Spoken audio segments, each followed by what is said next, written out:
But I actually did have a client once come in and tell me, like they had a couple appointment, and then she called me later on in the day and said, "Hey, by the way, I told my husband I'm 5 years younger than I am." And so, okay.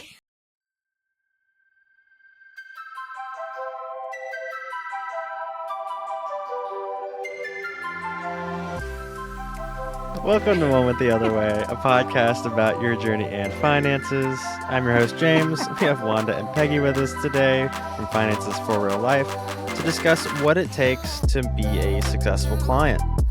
Now, that seems like a loaded question. Wanda, we have some takeaways that we want to first kind of go into, then we'll get a little nitty gritty. So do you want to open us up, Wanda?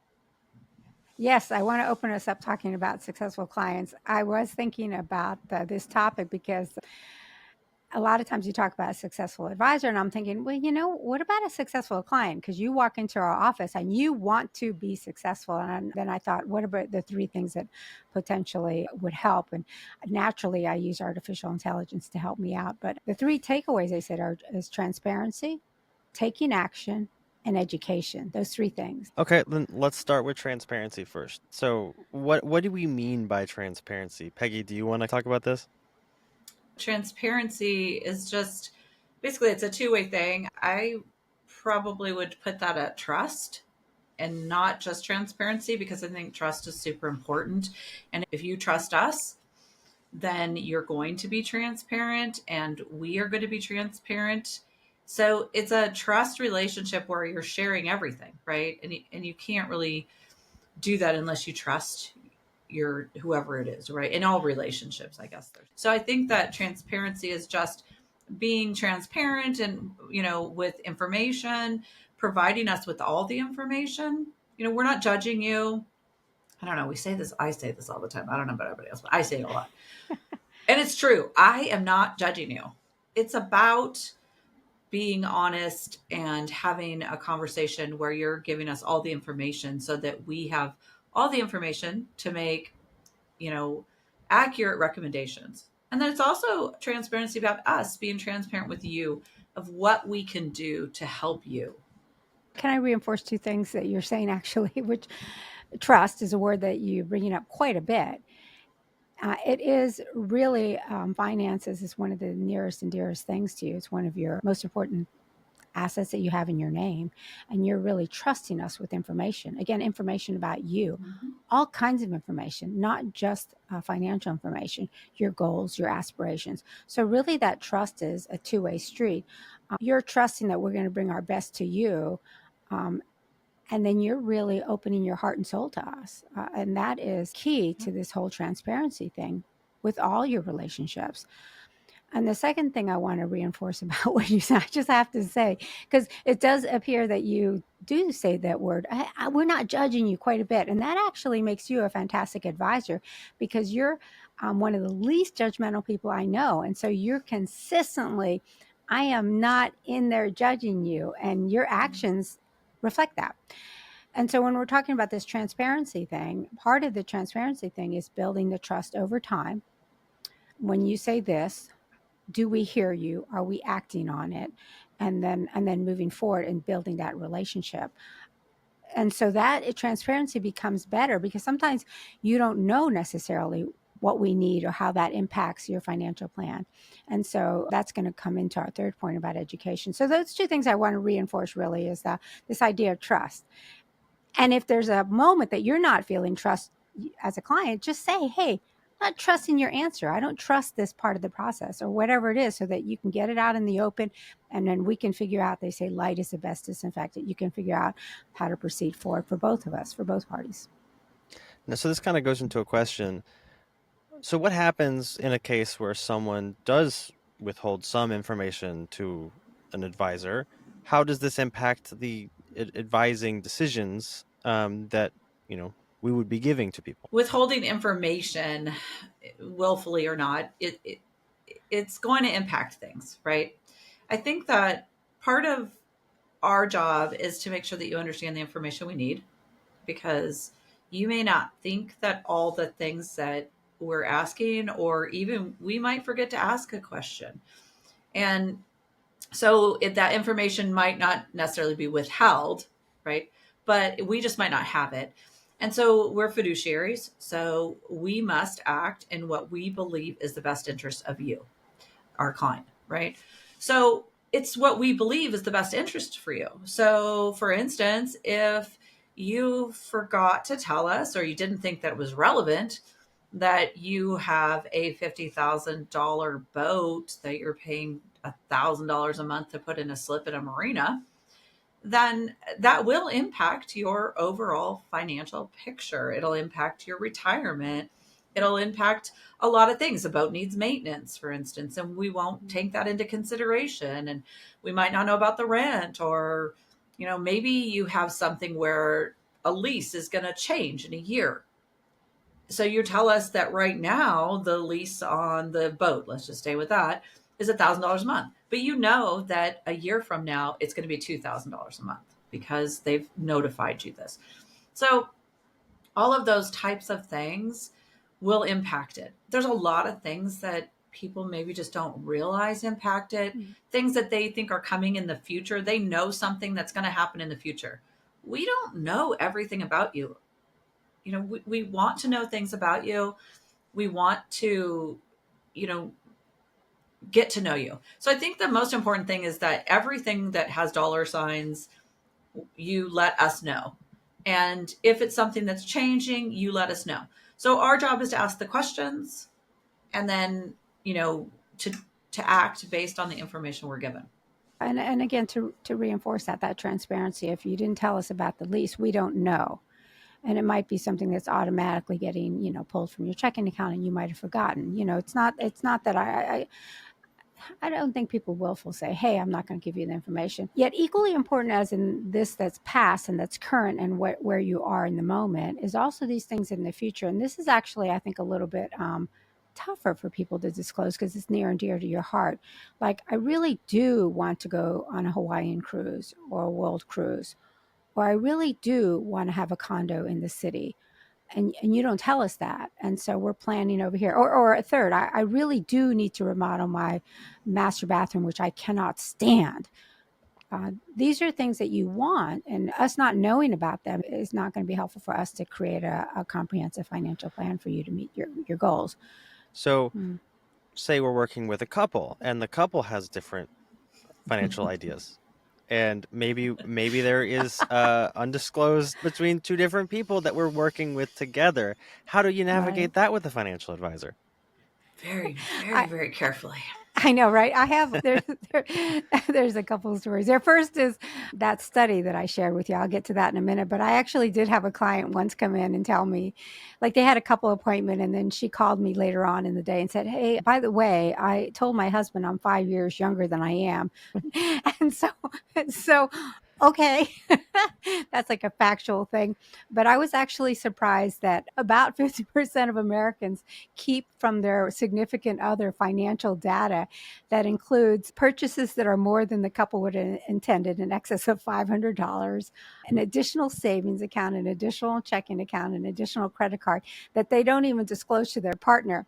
So then I was thinking to myself, what hope does a financial advisor have in getting all the transparency if one and two of us are not disclosing? And then I was even more saddened because Gen X had the highest rate of non-disclosure at 67% versus the others. And I think you should put that in the footnotes for the I'll session. put that in the show notes. Wow. Yeah. Okay, so I'm Gen X. Right. Right? So what are you not telling us, Peggy? I know. Oh, I'm not telling you a lot of things. I'll tell you that right now. But, I just want to add to that a little bit. So there's a lot of things that, people's marriages are different, right? So some couples keep their money completely separate. Some couples put everything together. Some couples say, oh, we have these separate accounts that we keep for our fun money or whatever.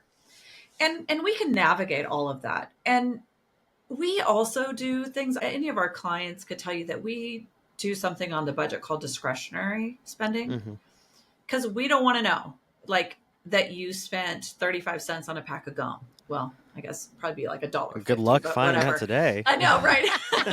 I know. I was thinking about that because I was looking. I really wanted a peanut butter cup the other day. What year And I is was that thinking, from? I know, right? Exactly. I'm Gen X, so now y'all know how old I am. But no, I was really thinking I want a butter cup the other day, and it was like they're like $2, and I'm like, that's insane. My Anyway, goodness. I'll go home, put some sugar and some peanut butter. So anyway, And drizzled chocolate. yeah, exactly. So I think that the answer to your question is that we are very, very careful with that. We do want our clients to disclose as much as possible, but we also don't want to start a marital war, and so there's a little bit of counseling to where we discuss, but we understand. And sometimes it has to do with just the dynamics of the couple. And there's a lot of couples that are one's a spender, one's a saver. Right. I don't know. Yeah, You know anybody true. like that? So No. it's yeah, I've and never so met someone like that before. right. Which one are you? Anyway, so I think that Which day do you want to ask me? yeah. So anyway, we do have to navigate those types of situations, and we will work with our clients. We are not going to lie to your spouse. I'll just tell you that right now. But we will do confidentiality. We will navigate the situation as best that we can. And we'll honor your wishes. We'll honor That's your right. wishes. That's the most important thing. Right. So kind of moving towards the idea of setting expectations then at the beginning of a meeting with an advisor, how do you clearly, as an advisor, speak to clients about setting these realistic expectations up front? So there's two aspects of this, right? The setting the expectation, right, which is more towards the education, right, but the taking the action part. And I think Okay, yeah, that let's go taking action first then. when we talk about expectation, right, you come in, you're going to give us information, and then we're going to say this is what you can expect from us here at this point. And then as we move in relationship, then I think this is equally important is then taking action. We are always going to be moving you towards your financial goals. You're coming into us and trusting us with your money so that you can have the life that you want. And so we're going to want to move in that direction. Everything we do is to the end of helping you in your life moving the direction you want to go. And so then it becomes about taking action, right? So the expectation from you and then expectation from us. And then we expect you to take action, right? I think Nike gets a lot of credit for that just do it. The most important thing is to just do it in some way, shape, or form, moving towards your goals, because life is that journey, right, that we often talk about. We don't want you to fall into the trap of not taking the action, delaying the action, because time is always going to be your most valuable asset, as we spoken about previously. Time is always your most valuable asset. I cannot overemphasize that. It's not even just the expectation, but it's the taking the action and moving forward. And isn't not taking action an action in and of itself? Yes. And sometimes it is the most important action or the most detrimental action. It's the action that causes you not to reach your success as you define it. Sometimes, I mean, just the fact that, yes, you should be aware that doing nothing is a choice and it is an action. Okay, so then let's kind of move into the education side of things, because to round all this out, I'm pretty sure, Peggy, you had mentioned this before, or at least I heard you say this, but a well-educated client is the best kind of client. Well, yeah, but let's just define education, right? I mean, I don't mean like the PhD. Sure. You know, I know those people too, and they can be great clients. I'm just saying that a client that understands how we work, educated in how our relationship is going to go. I don't mean educated in the financial world. I don't mean educated in understanding stocks and any of that stuff. None of that matters. The client can still be a fantastic and successful client without knowing much, if anything, about the financial world. I mean an educated client about our relationship and how we're going to work with you and what things mean. So if you understand, your statement and you understand what we're talking about, then that is going to make you a successful client. Not if you understand how to read stock charts, or if you watch the stock market every day, or if you're reading about all of your investments. That doesn't necessarily make you an educated, successful client. Again, there's so much that's trust, but I think a client that's educated to understand what we are looking for, how we're going to provide it, and to contact us when they're spending money or when they receive money that could be helpful to them. That to me is an educated client. So When you were talking about educating earlier, expectations earlier, right? I think that has a lot to do with education, right? You're actually educating us on who you are and your goals and your aspirations. And then we hope that we can educate you to help clarify your goals so that you can achieve your goals, so that you can have that life that you want. And so that there's that part of the education process, and that's an intangible.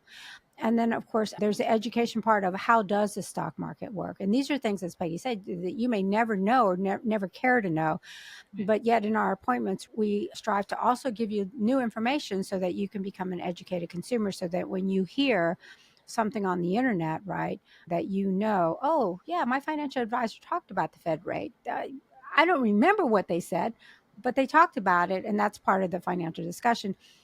And sometimes some of it will sink in and you'll take it to heart and you'll say, oh, that Fed rate, to use that example, that's going to cause my mortgage rates to be higher, and that's going to affect my retirement. And so sometimes you'll remember them, sometimes you won't. But over time, if you're meeting with us 4 times a year, one would expect that you would become more knowledgeable every time you walk out our door. If in nothing else, be educated that you're stepping and moving towards your own goals, which probably is the best education of anything, right? Yeah. Yes, absolutely. And we will educate you as much as you want to be educated also. I mean, we do have clients that want to know about how does that work and what is that? And obviously we're happy to do that because that's part of transparency and trust, right? So we're happy to do that. But it's not a necessary thing. If you're the kind of person that says, oh my gosh, this is so boring and I don't want to know, and we've worked together for many years and I trust you now. So you think that that's a good thing, that's okay too. It's what do you want? How much education do you want from us? Happy to provide it. Right. Again, trust, right? And to your point about providing information, we have a lot of time with our auxiliary brain or our phone. And so, and this is actually, I think, caution. I know. This is actually one of, I think, Peggy's pet peeves on this is that where did you get that information from? What was the source of the information? And I think this should go in the footnotes as well, James. I was going to ask about this next. So yeah. What was it? I think it was that 50% number of information. I think just shy of 50%. It was 1/3 of investors have researched something online that is factually incorrect or misleading and acted on it. Yeah, well, that's so true. Well, I get feed. Okay, so, you brought up AI, and that's just another thing, but I get things on my newsfeed all the time now. When I look up one thing, right, then they just, oh, hey, let's enter all this. But sometimes when I look at it, it'll say something like science alert or science whatever. And I'll be like, who are they? Well, that's an interesting thing that they're saying. And so you go look at the article and you read the article and it says this, whatever. And I still have found that is not true information. Just because it says Science Technology Center, well, Science Technology Center, what? Science Technology Center of downtown Timbuktu with 3 people in a room. I'm telling you, it's really not just scary. that. It's not just that. I don't know if y'all have noticed, but if you ever Google something, when people you say just Google it, you Google something, the first thing that comes up now is a Google AI summary of a bunch of different articles on something. And so at that point, how accurate is that? Because it's a summary. Okay, so to be clear, internet information. I have never had a feed about any with the word science in any of my feeds or any of my Google searches or anything that comes up on my phone. And so I also think it caters to what it is you look for on the phone. And you're that science-oriented thing. Mine does not, but I'm interested to note that today mine is talking about cocaine from Selena. So I don't know what's going on my phone. But That's the Interesting. first thing Interesting. coming up on my Well, phone. yeah. I think So, that, and my point really on that, I mean, right. you said that about Google. I sometimes use Alexa, and we Mm. laugh because we mess with Alexa sometimes. But Alexa, if you, a lot of the answers will say an Alexa contributor. Okay, but Oh that's yeah. anyone. That's Oh yeah, that Wikipedia, could be yeah. right? Anybody. Wikipedia. Anybody can go and edit the thing. But what's interesting about that, and the reason I said it, was because I don't want people to think, or clients to think, just because they read it and they acted on it, or they read it and they bring it to us, and then we find out, oh, no, no, no, no, don't do that. That's a scam. It's nothing to be ashamed of. It's just right now, it is very, very difficult, and our lives are not set up to do our own research. And at this point, you have to research everything. Like, But it's what you yeah, think to the is a point, news article, you might have to research who is the source. right? It's But who has but to time your for that? point about that's part of that education process. You may have Yes. read something on the internet that you found fascinating on Saturday, and you took some action on it. Right. A timeshare is the one I that hope comes not. up frequently. But then the best time to disclose to your financial advisor, had a dollar sign on it, is as soon as possible. Like, oh, I should have passed that through my financial advisor, not because we're going to shame you or guilt you or judge you, but Right. because that becomes now incorporated into your financial plan. It happened, you did it. Okay, well, we're going to react to it in your life to figure out, okay, what are your next steps to make sure and to help educate you on that decision, Right. whatever that Or was. it's people, see something on YouTube about, oh, right now is the time you have to buy a house, or right now Mm, you have to, the car market is as low as it'll ever be. You should go buy a car right now. What do that's you say to right. those people if you see them and they say, hey, this is what I want to do next? How do you help Mm. them to see that, hey, not everything you read online is true? The important thing is to step back and look at the big picture, and that's what we're helpful for, right? Providing clarity and say, yeah, I know that you just got a Google feed that said the Porsche is that next thing that you need to have yesterday, and that's the best investment. However, let's step back, because we were looking at that world cruise and retirement here in 5 years, and we want to make sure Mhm. we have our eye on the ball, that clarity. And last thing Right. I want to mention on the education thing really is education is a lifelong pursuit.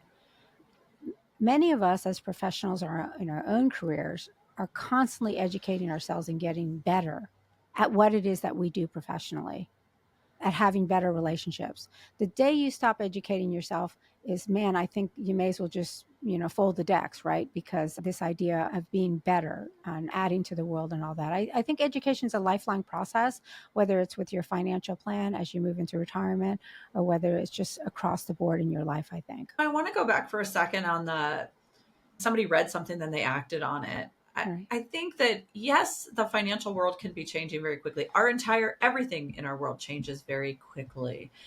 But I think that it's important to realize that, okay, you got this, and today is the day you have to do it. But is it really? I mean, Hmm. can it wait till tomorrow or 2 days from now? I don't think that there are very many financial decisions that are big that you must do today. That's a true statement. That like this idea of patience, and not to beat this education thing, but as things change, things stay the same. Yeah. Having Oh, a I agree. life, having a life with the important things front and center is the most important thing. Everything else is supporting cast. And as financial advisors, we hope to provide clarity Yes. so that you can use your finances to get to the place that you want in your life. And if you would like that clarity, you can Mm. find us at finances4reallife.com, schedule an Hmm. appointment with Wanda or Peggy, and you can also find us on this podcast on Spotify, YouTube, or Apple Music. But thank you guys for listening to today's podcast. Thank you to Wanda and Peggy for your insights. We look forward to seeing you in the next episode.